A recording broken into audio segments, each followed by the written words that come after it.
But fuck this, it's hammering it down. Yeah.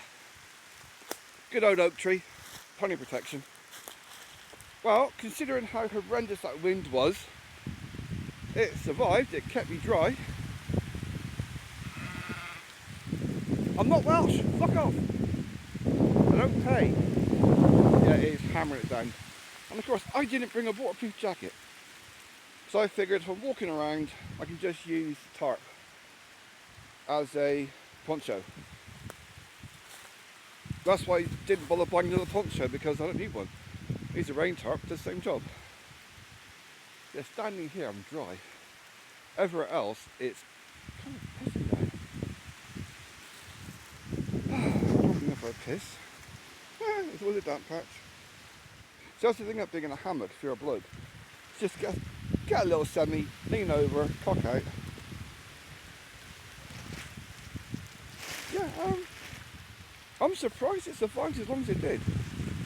I mean, it's even blown around. It didn't rip, didn't tear, and it kept me dry. So yeah, proud of that. It's weird, I do things I think it's never going to last, it's not going to work. And then it does. So, yeah. Although I'm going to have to go and buy something I thought I would never actually go and buy. What with me having lived in Ireland for 20 fucking years. Balaclava. See, these snuggle things, like a big sock, they're fine. But if you want to keep your face and your ears covered, but still be able to breathe while have your mouth open, a balaclava is the way to go, unfortunately. I need to find those bloody earplugs. Oh, back to bed. I mean, it really is a case of, it's keeping the rain out. Because by the time the wind blows the rain down, there's hardly anything hitting me. Because coming down from up there, fuck off! Oh, lovely, see you, oh, yellow boy. See, you do a Welsh accent, they get all horny. You didn't pay my mum for the last time. There's a lot of lambs running around with Welsh accents. Dubious parentage. But yeah, coming down from here, you get a bit of voice coming through. But coming up the valley, by the time the rain comes up through all these trees, there's nothing left. So that's where the rain comes from.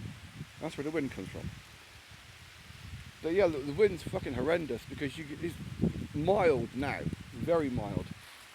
But all last night, you could hear it. You get this roaring for about a minute, and it circles the top of the hill. It then comes up the valley. So for some reason it bounces and then comes straight back up here. But hide. Good oak trees. That's where the ivy is quite handy because it acts like a pretty good shelter. Okay, getting a bit moist. There we go. Must not look up because bark or something from the tree got on my eye last week, and it was still in my eye, irritating me for 3 days after. That's with salt washes and everything. So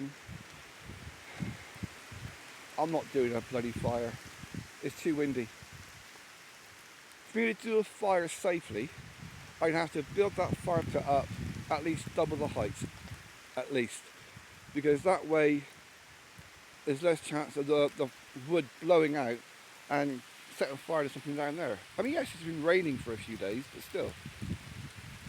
What I might do is, fall over, find somewhere more sheltered. There's nothing up here. But down over that bank, there's the wall. Now if I can find a shallow bit down there that's sheltered from the wind, I can do my little fire down there. I don't know, let's see how it goes. I'm not desperate for caffeine, although having a coffee would be quite nice. It's just making it down there and then having to carry it back up. I don't know, I'm not exactly rushing. That's the nice thing about this. I'm not on a, you have to leave by a certain time scale.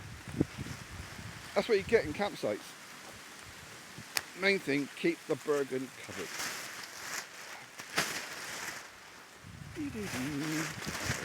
Whoa, yeah, I thought of rain coming down there. Yeah, keep the burden covered, that way the contents stay dry.